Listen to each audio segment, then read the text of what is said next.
Di tengah krisis harga RAM yang masih saja terjadi, opsi DDR4 sepertinya terlihat lebih menarik untuk rakit PC karena itu harganya bisa jauh lebih hemat banyak ya dibandingkan ambil RAM DDR5 dengan kapasitas yang sama. Dan di situasi ini pasti banyak orang tuh lebih memilih untuk berbondong-bondong melirik CPU AMD AM4 ya karena terlihat harganya di sini tuh paling murah untuk platform DDR4 dan juga masih ada harga barunya nih. Tapi karena di sini peminatnya masih banyak dan barangnya sendiri ini udah agak berumur, jadi itu stoknya nggak banyak-banyak amat. Sehingga ada beberapa lini Ryzen AM4 yang harganya sendiri udah digoreng nih. Salah satunya yaitu adalah Ryzen 7 5700X yang sekarang itu kalau gua cek marketplace dia bisa tembus hampir 4 juta. Cuy, ini harganya udah lebih mahal dari Ryzen AM5 gitu, yang padahal ini secara teknologi jauh lebih modern dan lebih baru ya dibandingkan si Ryzen 7 5700X. Ya, ini adalah bukti kalau di sini tuh orang-orang tuh pada ngerem nih untuk ngerakit pakai RAM DDR5 dan lebih memilih untuk rakit PC pakai RAM DDR4. Nah, tapi menurut gue di sini ada satu seri CPU yang cukup underrated, tapi secara performa dia malah bisa ngejar nih si Ryzen 7 5700X dengan harga yang jauh lebih terjangkau.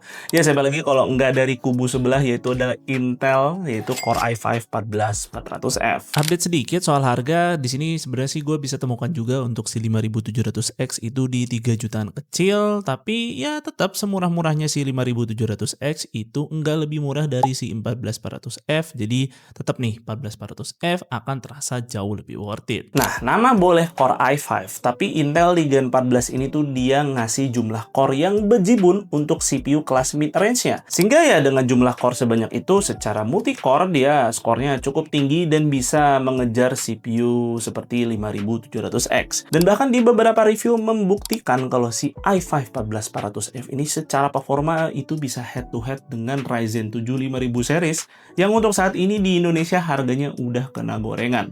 Ya semoga aja sih untuk si 14400F ini setelah video ini tayang harganya nggak kena goreng. Nah, ada banyak juga hal yang orang nggak ngeh nih. Intel di soket LGA 1700 ini tuh banyak modernisasinya. Jadi dia di sini tuh bisa support protokol-protokol baru kayak PCIe 5. Bahkan ada beberapa opsi motherboard yang bisa menjalankan RAM DDR5.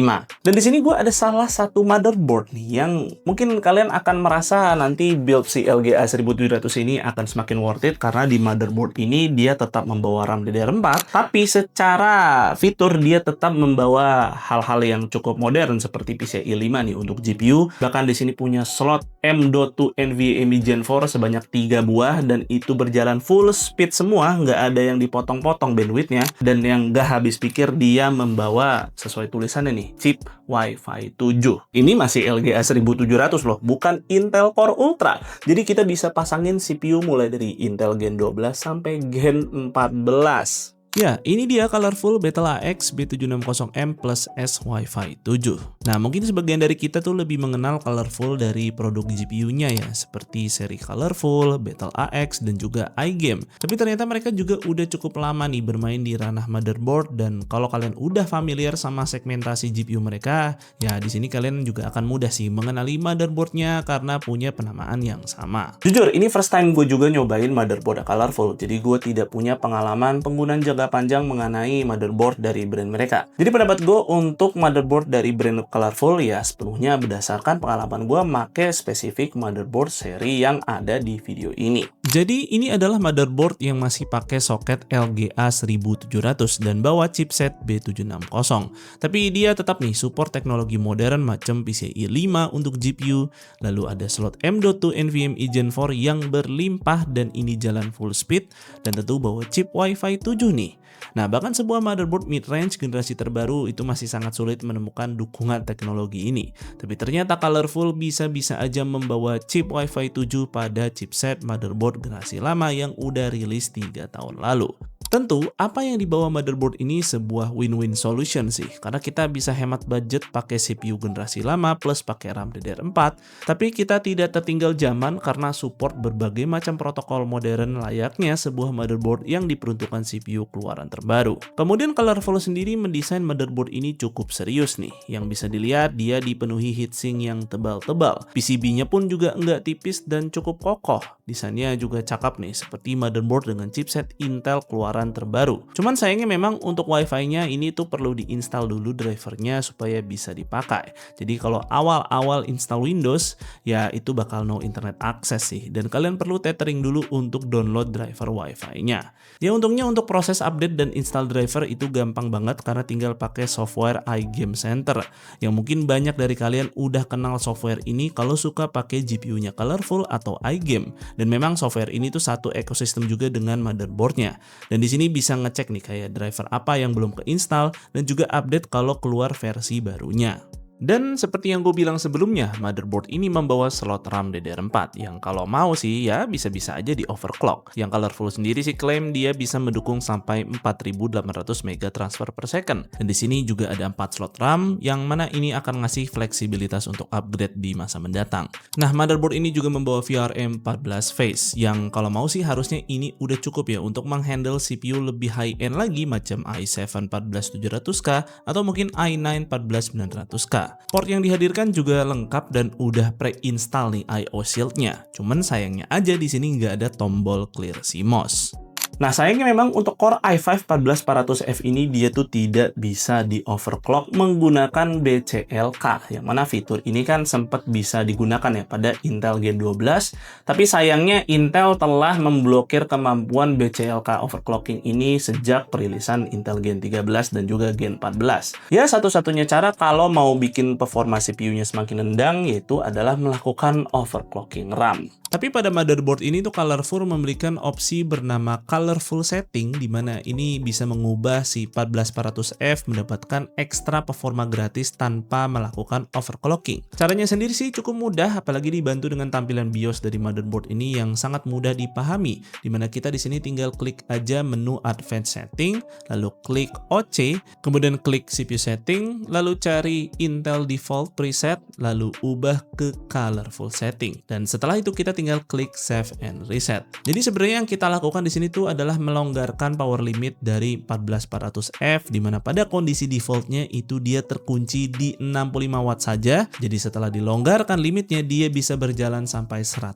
watt lebih. Dan dengan melakukan ini si 14400F bisa mendapatkan sedikit boost performa pada ekspor video, kemudian juga pada 3D render. Cuman sayangnya hal ini tidak memberikan efek yang signifikan sih pada gaming.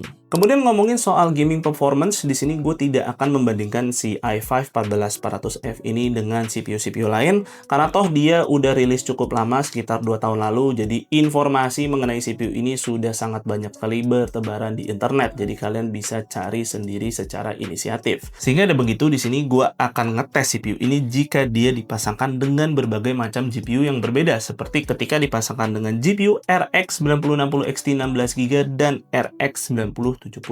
Apakah si i5 14400F ini punya scaling GPU performance yang cukup baik ketika dia dipasangkan nih dengan GPU yang cukup high-end, atau malah dia jadi mubazir nih? Nah, ternyata si 14400F ini tuh masih bisa scaling performa dengan baik sekalipun GPU-nya itu sekencang si RX 9070. Pun ketika gue turunkan nih resolusinya ke 1080p, dia tetap masih bisa scale dengan baik. Mungkin ini ada andil juga ya dari motherboardnya yang kasih support PCIe 5x16, jadi ya GPU keluaran terbaru tetap bisa jalan di kondisi paling optimal. Nah, contoh jika scaling performanya itu kurang baik tuh kayak gimana? Well, di sini ada satu game yang akan gue contohin, yaitu adalah Monster Hunter Wilds, di mana game ini sangat demanding sekali soal performa CPU. Dan ini gamenya juga punya reputasi yang kurang oke sih untuk optimalisasinya di PC. Dan ia bisa dilihat saat menggunakan RX 9070, setelah gue turunkan ke 1440p malah tidak ada perbedaan performa di 1080p. Dan ya ini situasi yang bisa kita suka sebut-sebut bottleneck. Cuman ya again, gamenya sendiri juga problematik, jadi kita nggak bisa juga bilang ini bottleneck. Ya, at least di sini gue mau kasih lihat aja kalau ada game yang emang unoptimized seperti si MH Wilds ini dan sangat-sangat menuntut sebuah CPU yang super kenceng.